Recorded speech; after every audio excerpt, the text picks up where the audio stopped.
Doncs moltes gràcies a tots per seguir aquí, ja la impossible per cedir-nos l'espai. Doncs bé, com sabeu, no fa pas massa que en Buscalla ha reprès l'activitat després d'un període de pausa d'uns 2 anys i, en fi, en aquesta arrencada, com podeu veure, doncs hem tret un bon grapat de novetats, de poesia sobretot, comptant, no sé, uns 8 títols, perquè al final... Bueno, a l'última hora s'hi ha sumat el Ricard Mirabete, que no ha entrat a la presentació, però també diguéssim que això. I una mica jo volia plantejar aquesta presentació a partir de la idea de relacionar-ho amb el que seria un últim segle de literatura catalana, no? Perquè en aquesta represa es dona la casualitat que, sobretot gràcies al Carlos Vitale, aquí present, doncs hem tingut l'oportunitat d'editar, tot i que està disponible només en format digital, el Joan Brossa, un llibre que es diu Ventall de poemes urbans, en edició bilingüe, traduït per el Carlos Vitale, i esclar, això ens permet lligar, diguéssim, el que és aquesta represa amb un autor que iniciava la seva obra en la immediata postguerra i que, d'alguna manera, aquesta obra va servir com a mirall per a molts poetes que van començar la seva activitat i la seva producció justament en l'època de la final del franquisme i la transició, que alguns dels quals estan aquí personalment o no, però que també tenen la seva obra. I crec que està bé, perquè amb el Joan Brossa, enllacem tota aquesta represa d'en Buscall simbòlicament amb una tradició. I bé, doncs així, és a dir, com aquells autors que als anys 70 van iniciar la seva producció amb una doble voluntat de ruptura i de continuïtat. I així una mica també estaríem una mica en aquesta tessitura. Si em pes, amb el Carlos Vitale llegirem 3 poemes d'aquest llibre del Joan Brossa. Ordre. A les 2 de demà a l'hora oficial s'avançarà 60 minuts i, per tant, aquest dia només tindrà 23 hores efectives. Orden. A las 2 de la mañana, la hora oficial se adelantará 60 minutos y, por tanto, este día solo tendrá 23 horas efectivas. Diuen que l'altre cotxe que anava darrere va parar també a una distància aproximada d'1 quilòmetre i un altre vehicle que venia en direcció oposada també va parar i va ser el que va poder veure millor l'estrany fenomen. Dicen que el otro coche que iba detrás paró también a una distancia aproximada de 1 kilómetro y otro vehículo que venía en dirección opuesta también paró y fue el que pudo ver mejor el extraño fenómeno. Competició. Per al curset d'esgrima cal que els deixebles tinguin algun coneixement d'aquest art. Treballaran diverses tècniques, molt especialment la seva aplicació al teatre. Competición. Para el cursillo de esgrima es preciso que los discípulos tengan algún conocimiento de este arte. Trabajarán diversas técnicas, muy especialmente su aplicación al teatro. Gràcies. Llavors ja comentaré l'altre llibre, perquè de fet el Carlos Vitales també és autor d'un altre llibre, però que aquest, diguéssim, ja porta la literatura catalana a l'àmbit universal, ja en parlarem, o ho complementa, no? Doncs, diguéssim, com deia, en aquest context del final del franquisme i la transició, doncs apareixen un seguit d'autors, entre els quals Albert Tugues, que aleshores va escriure un poemari molt característic d'aquella època, que des del meu punt de vista, que ativa el llenguatge líric entre aquests pols, el trencament amb la tradició més immediata, de la qual se salva Brossa, precisament, pel seu tarannà trencador, d'una banda, i de l'altra, la preocupació per una llengua elevada, rica, expressiva. Així, tots els girs avantguardistes, des del surrealisme al dadaisme, des de l'expressionisme al formalisme, troben ressò en un llibre com Sang de violí a la teulada. L'Albert Tugues. Aquest és un llibre de joventut.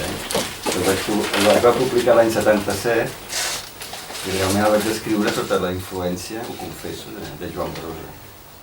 El vaig presentar a un premi i curiosament me'l van enviar. Bé, llegiré un poema que és curt, diu així. So articulat o conjunt de llargs silencis articulats que expressa una idea de misèria i es pren com a última unitat, independent del discurs, del mirall de la teva pell, glaçada al costat d'una harmonia que es descompon en franges de Pierrot. Gràcies.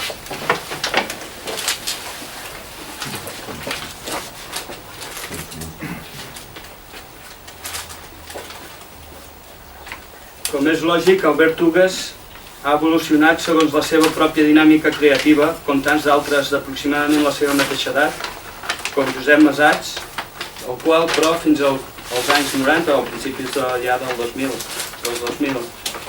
no es va començar a destapar com a poeta, i en fer-ho demostra que d'altres tendències de la literatura catalana del primer terç del segle XX, latents, han estat sempre vives, a l'espera del moment per revelar-se amb força.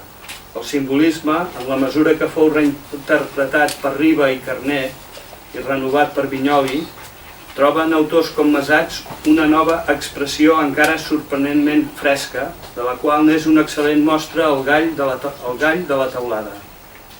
Josep Masats. De teulada a teulada, coincideix. Estem a dalt de tot, prenent la fresca. Les coses del surrealisme, sí. I no tragava. Sí. Bé, us llegiré l'indret, que és un diàleg. L'un diu, s'ha de tenir un indret per tal d'anar-hi i ser feliç. Encara que vostè hi pugui anar, no hi vagi, per res ni mai. Se'l vagi imaginant, tocant a mà, fugint. I l'altre diu, al paradís. Perdó, ara baixo a la teulada. Gràcies. Doncs, d'altres que també donen les primeres mostres incipients en la dècada dels 70, com Víctor Sunyol, si no m'erro, ja als 70 ja les començava amb les revistes Clot i en publicacions biguetanes d'aquella època podíem trobar-hi textos seus d'aquelles dates i ja d'alguna manera ja mostra la seva personalitat. S'embranquen en una travessia molt personal, amb una poètica oberta que sembla renovellar-se amb cada nova publicació. Poesia dels límits que gosa mirar més enllà del seu propi ser per obrir-se a allò altre, al buit i al silenci, en ser revelats com a condició necessària de la matèria i la paraula. El Toni Clapés, que de fet és corresponsable de l'edició d'aquesta antologia bilingüe de la poesia del Víctor Sunyol, pensada, diguéssim, per al públic de parla francesa, però igualment útil perquè ara mateix, que dic jo sàpiga, tampoc no es troba un text o un volum antològic del Sunyol. No, jo no sóc el Víctor Sunyol, No sóc el seu soci. i no sé on és avui, em va dir si podia venir a llegir, que us llegiré.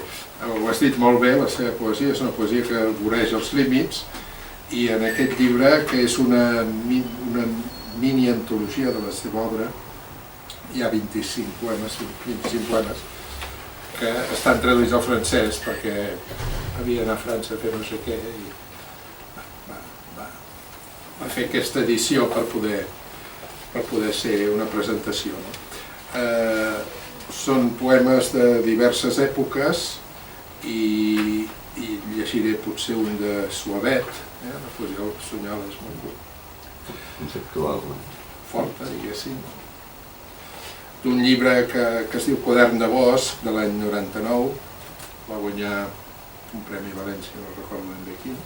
L'octubre, la poesia dels premis d'octubre. No era l'octubre, em sembla, no. Era el Conte Modern. El que passa que li va publicar també els de 3 i 4. Doncs Quadern de Bosc, em sembla que és el primer text que hi ha d'aquest llibre, que es diu Contes Breus. Viure a la casa de l'amic en la seva absència i com l'ordre hi canvia en petites coses, com la casa també fa mudar l'ordre d'aquest que ara l'habita, els gestos, els llocs, les hores, que s'hi amotllen en la calma. La casa com l'amic, fer-se en l'altre, aquell a qui tu s'acorda, l'amic, la casa.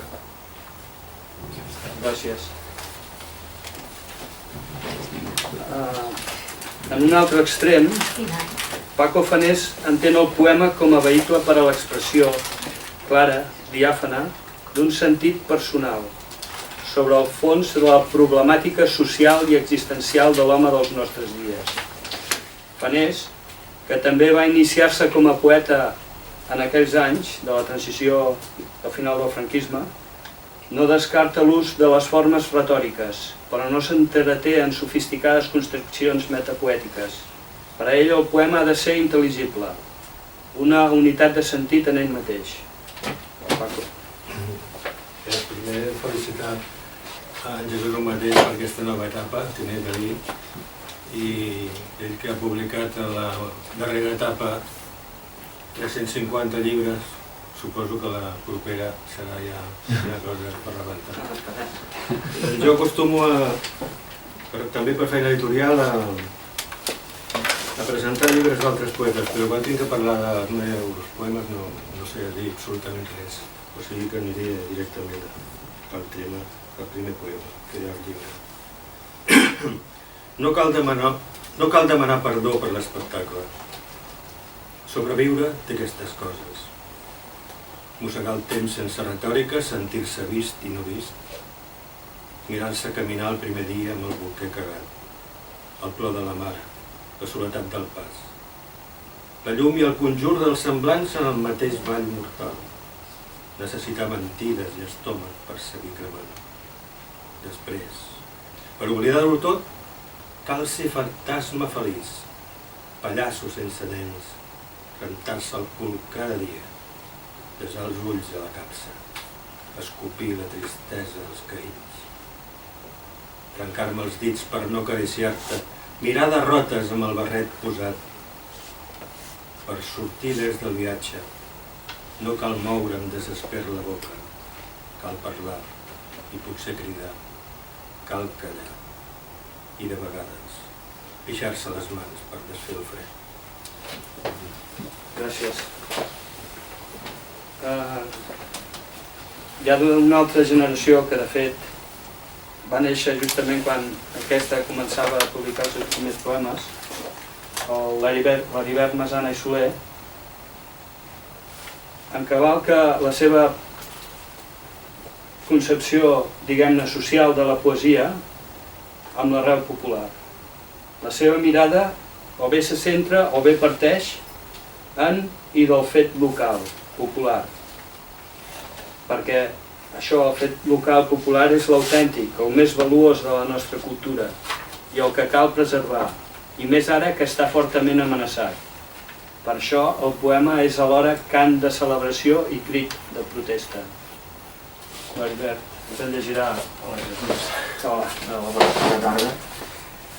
A veure, només dir 4 paraules primer. Primer dono gràcies al Jesús per tornar a fotre il·lusió al tema, i l'altra és de que jo vinc d'una època de que vaig néixer al 77 i per tant els que vam néixer una mica aquella època i que vam viure una mica l'infantesa als inicis dels 80, els programes de la televisió eren molt de titelles, de circ, pels carrers anaven grups d'animació, hi havia imaginació al carrer. I l'actualitat és una altra. Llavors això, els que ens ha tocat passar de la màquina d'escriure a l'ordinador i tot amunt, doncs amb alguns ens ha xocat bastant tot, i aquests llibrets de poesia, això neixen una mica d'aquí. Hi ha una mica de nostàlgia, a mi no em fa res que hi ha altra gent que diu, ostres, la nostàlgia no és una cosa d'allò, no? Jo ho considero bastant nostàlgic en aquest sentit, però al mateix temps, com que estic ara, diguem-ne, vivint l'actualitat, també hi ha una crida, una lluita, a vegades fins i tot visceralitat amb el que està passant. Llavors només us llegiré un, que es diu Veig. Veig com tot torna a néixer. Del país de les papallones hem passat a les tenebres, i ara cal alçar-se. Veig coses que potser no són molt normals. Miratges, calidoscopis, hologrames i aloides. Dins una bombolla, protegit del fred siberià, comença una nova era. Et veig a tu, caminant-te, estimant-te i cridant-te, mentre solquem la neu amb passes de peus morats, castigats. Pensar és pecat, opinar pot suposar la condemna eterna. Retrocedim al país de l'insomni, noctàmbuls sense fi ni rumb, somiatruites, voladors de coloms eteris i els tristos i els condemnats, els que ploren en el silenci dels dies i de les hores, els que estimen l'ombra i els que són pures ombres. Miratges il·lusoris, somnis trencadissos, vidres esmicolats. Tot torna sense fi i cada vegada som més pocs. Ja de molt petits, quan els nostres ulls eren com cristalls, de tan transparents, ens deien que havíem de ser persones de profit. Ara de tot allò només n'ha quedat fum, el fum dels nostres incendis. Gràcies. I aviam, el Virat del Conflent, l'Anna Bressó i Rius, que fa servir aquest pseudònim, i ella si en cas ho explicarà, que jo diria que deu ser ja a finals dels 80 o així, ens ofereix un primer poemari, breu potser, però extraordinàriament dens, amb poemes en què la gran densitat de sentit hi ha estat encabida amb una rara precisió verbal, que fa d'aquestes peces autèntics diamants lírics. Però la seva proposta no s'acaba en aquest tret formal, prou remarcable, sinó que això és el vehicle per a parlar-nos de realitats que potser ignorem, però que estan aquí, molt a prop. Anna? Hola, merci. Bueno, Virat del Conflent és un pseudònim... El Virat són les inicials del meu nom i de tots els meus cognoms, ajuntant els de les meves àvies. I del Conflent és perquè, bueno, anar al Conflent el primer cop que hi vaig anar i també el vincle que tinc ara és molt important per mi identitàriament, en diferents sentits. Llavors, també és una manera d'ajuntar-ho. I també una protecció, vulgueu o no, davant l'exposició que és escriure i alguns crítics que hi ha. El buscatge pres neix de quan faig un voluntariat a un centre de menors, de règim tancat, on em trobo amb vides que ja em sobrepassen, de gent més petita que jo i que... Això era el 2002. I a partir d'aquí faig la primera versió del poemari, queda finalista, no me'l publiquen, i a partir d'aquí també continua la voluntat de persistir en el fet de publicar un llibre que parli de centres de menors i que la poesia hi hagi aquesta realitat també. En aquella època estava fent filologia i tocàvem el tema de l'art per l'art i així, aleshores és un discurs poètic que em fa sentir una mica incòmode, no m'hi acabo de trobar, però em va anar bé per dir, si he de parlar d'unes realitats que necessito mantenir en la confidencialitat, perquè són vides que s'han de protegir, perquè no fer servir una mica aquesta aparença d'art per l'art. Aleshores tot ja com un buscatge, el buscatge pres és això, el centre de menors té nom d'arbre, o sigui tenia els tilers, que està tancat ara, Aleshores d'aquí va sortir el tema del bosc, buscatge pres, per els dos sentits de pres, presó i aquest premi, una voluntat de prendre un punt de la realitat d'aquelles vides i fer-ho poesia. Bord. On tens les ales, pobre kiwi? És trist ser ocell i no volar. Tu treu-me la cadena de l'oblit, el pes d'aquesta fam de set, la por, la soledat, la freda impotència, la presumpció de culpabilitat, no ser ningú al portal de casa teva, de tan lleuger que em quedaré, tranquil, que no caldrà que voli. Doncs moltes gràcies. Finalment, ja diguéssim, fora del que seria la literatura catalana, però d'alguna manera crec jo que ens permet, diguéssim, o permet en Buscany assolir, diguéssim, una dimensió universal. Seria un llibret del Carlos Vitale sobre poesia italiana, que es diu El poeta más crítico y otros poetas italianos, en què ell doncs, ens presenta quatre poetes italians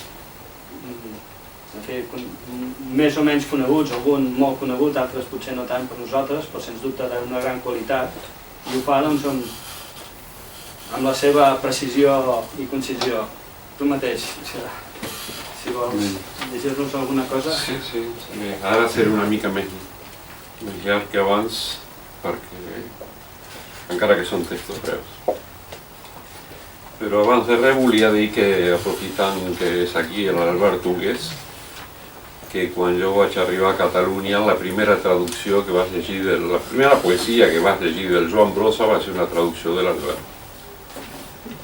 Cap a l'any, Hora de Poesia, seria 82 o així. La revista que editava Javier Lentini. O sigui que han passat anys, però no m'he oblidat de la teva traducció. Bé, llegí un text del llibre aquest, El poeta más crítico y otros poetas italianos, que es diu Lucio Piccolo, un caso siciliano. Una fotografía de los años 60 nos lo muestra sentado en el salón de su casa, rodeado de jarrones de la dinastía Ming y de los retratos de sus antepasados. Cardenales, inquisidores, virreyes y abadesas. Pero retrocedamos algunos años, por ejemplo a 1954. En esa fecha, Lucio Piccolo, barón de Calanovella, Palermo 1901, Capo d'Orlando 1969, publicó a sus expensas en la tipografía Progreso del Sant'Agata de Militello una plaquette titulada Nove Liriche. Uno de los 60 ejemplares que constituían la edición fue remitido con una carta de acompañamiento escrita junto con su primo, Giuseppe Tomasi de Lampedusa, a Eugenio Montale, quien para recibir el sobre de un extraño se vio constreñido a pagar de muy mala gana 180 liras de tasas por el insuficiente franqueo del envío. El fastidio de Montale, no obstante, fue recompensado por la lectura de los poemas de Piccolo. Entusiasmado con su descubrimiento, decidió apadrinarlo en los encuentros literarios de San Pellegrino Terme, Bérgamo, donde 9 poetas consagrados presentaban a otros tantos jóvenes.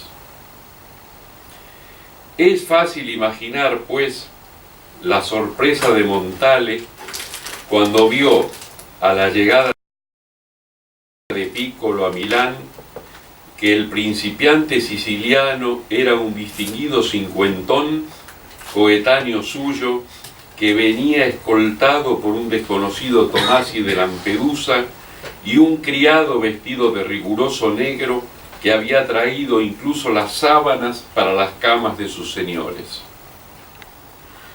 Piccolo se reveló entonces como un hombre cultísimo, que, según afirmaba Montale, había leído tous les livres. por descontado en sus lenguas originales.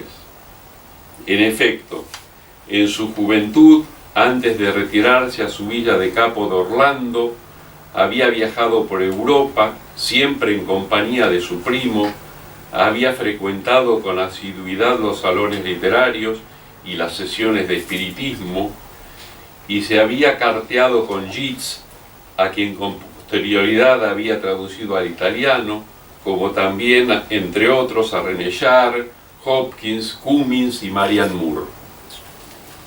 Piccolo se convirtió, desde luego, en la estrella de las reuniones, en uno de esos casos literarios tan corrientes en Italia y en particular en Sicilia. La primera consecuencia fue la publicación en 1956 de su libro Canti barocche e altre liriche, con prólogo de Montale, por el que obtuvo el premio de poesía Chianciano. Pero el eco de la obra de Piccolo, aunque sobre todo del personaje, llegó mucho más allá de los ambientes literarios. Se transformó en un habitual de las crónicas de sociedad y despertó el interés de la televisión y la prensa extranjera, del Daily Telegraph al Vogue y al The New York Times. Si bien pocos años después, 1960, Canti barocche e altre liriche fue reeditado seguido de un inédito, Gioco a nascondere, y en 1967 dio a conocer un nuevo libro, Plumelia, la fama de Piccolo fue efímera, o al menos así debió de percibirla el poeta desde su remota villa siciliana. En especial, cuando estalló otro caso en su propia familia, con la aparición póstuma de la novela El gato pardo, de Tomasi de Lampedusa, fallecido el año anterior. De pronto, él, Lucio Piccolo, varón de cada novela, centro y razón de uno de los cenáculos culturales más importantes de Sicilia, pasó a ser solo el primo del autor de un clásico de la literatura italiana. Eclipsado por un muerto, traicionado por su más fiel camarada, los celos consumían a Piccolo, pero ¿cómo luchar contra una sombra? ¿Cómo combatir un olvido que la propia obra no merece? Sobre su nombre había caído la indiferencia más absoluta, mientras que la novela de Tomasi de Lampedusa alcanzaba el reconocimiento internacional, corroborado por numerosas traducciones, y era adaptada al cine nada menos que por Luchino Visconti.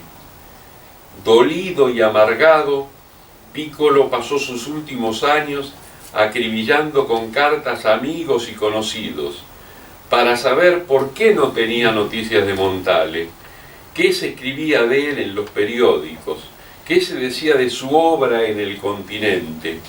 Nada, ya nadie escribía ni decía nada.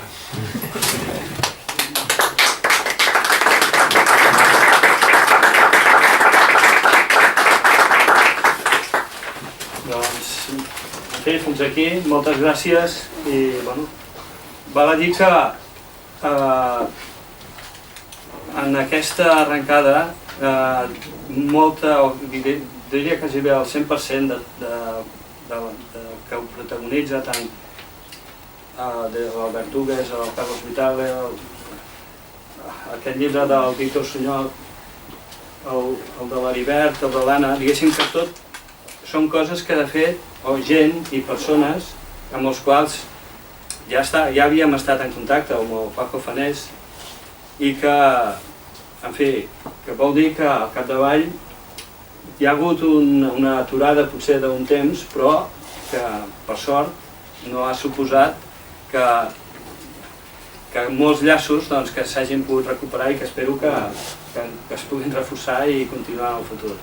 En fi, doncs, moltes gràcies, gràcies a la llibreria per acollir-nos i això, que ens puguem anar retrobant i anar fent molts més llibres i moltes més activitats. En fi, a reveure.